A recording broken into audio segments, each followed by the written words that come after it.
Watching old I was actually just talking about that. series videos, yeah. Yeah. Still Lorenzo Kane? Is that still your guy?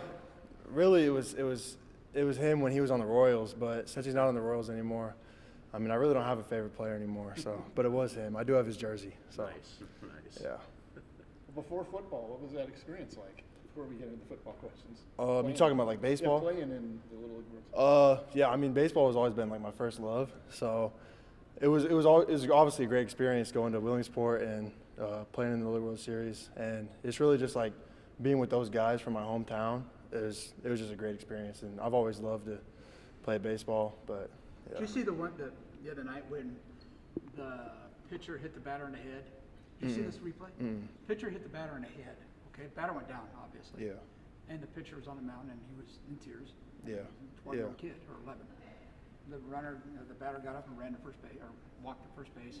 And then the batter, the dude who got hit, who got smoked in the melon, walked over to the pitcher and hugged him. Oh, really? That was kind of cool. Oh, yeah. I mean, you just got. I guess it's really just a love for the game at that point. Just say, like, he obviously didn't mean to hit him in the head, so. Yeah, I mean, that's All cool. right, cool. That's Thanks cool. for coming over. What do you, footballically speaking, Yeah.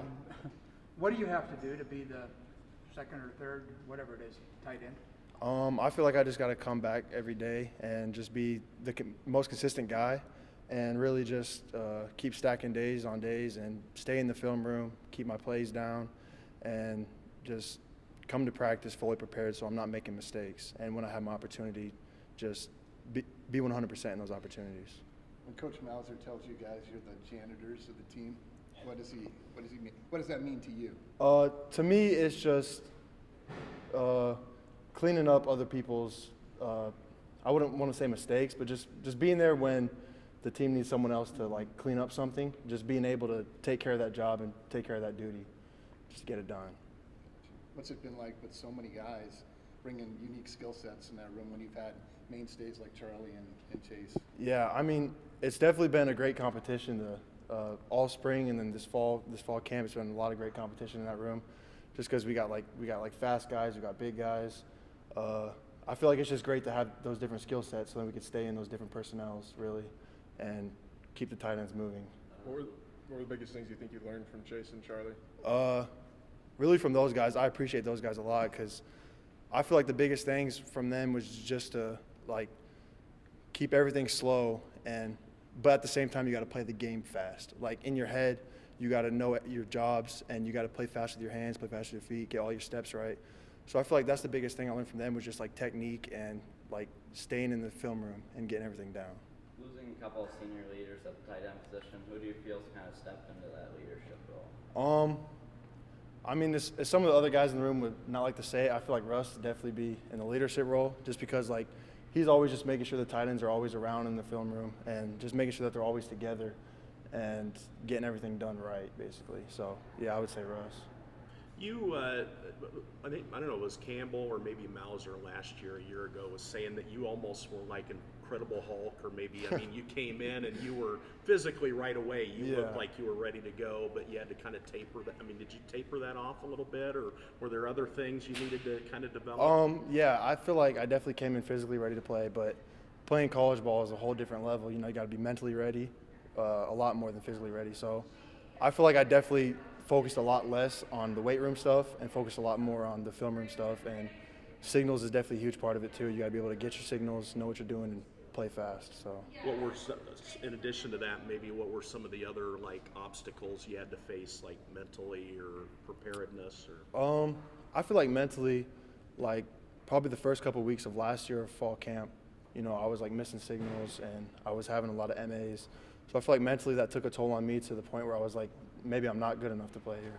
And really at that point I was just having talks with Coach Campbell and Coach Mouse and figuring out like I am good enough to play here. I just gotta be confident in myself, because when I'm confident in myself, I feel like, I mean, I'm pretty good out there.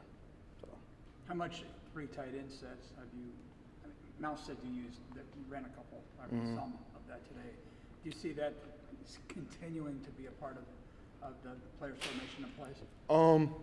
If we continue to do our jobs, I don't see why there wouldn't be three tight end sets. But that being said, we still have to go out there and compete with the receivers every day and just really continue to do what we can do and control what we can control. What do you say to the fans that there's essentially two areas of concern that fans have? Kicking game, obviously, and the tight ends, losing Charlie and Chase. What do you say to the fans about the tight end game?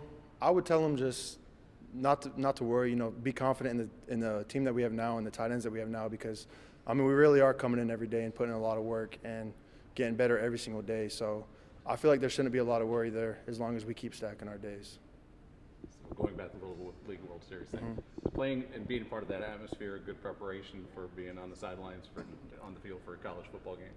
Yeah, I don't feel like anything compares to being on the sidelines, especially in Jack Trice, because that place is always rocking. But I feel like being in front of those cameras at such a young age, it was definitely good to experience that. So then when I got here, it's, I guess, not that shocking to me. But yeah. What was your biggest takeaway from that experience, or your biggest thrill, or your oh wow moment? Just to keep your composure at all times, because I feel like there were some times where I failed to do that when I was that young, and I just really learned from that to grow from that, and yeah, just always keep Did your you meet composure. anybody cool? Off the top of my head, I can't remember. Yeah, I can't really remember. Is your game maybe a combination of what we've seen with Chase or Charlie or maybe Dylan? Or kind of describe yourself a little bit, what you bring. I feel like for me, I could really do both. Like if I need to get in there in the run game, I could put my head down and be physical. But then I also feel like physically I could be good in the pass game too, because I have speed, I have length. I feel like I could get open when I need to, but I could do both run game and pass game. Did Coach Woodley, did they run pro sets when you were? Yeah, my senior year, we really did switch to that, to the tight end sets and stuff like that. So I feel like that's what helped a lot too, because I was a receiver throughout all high school. So once we switched to that, kind of got me going in the tight end form. All right, thanks.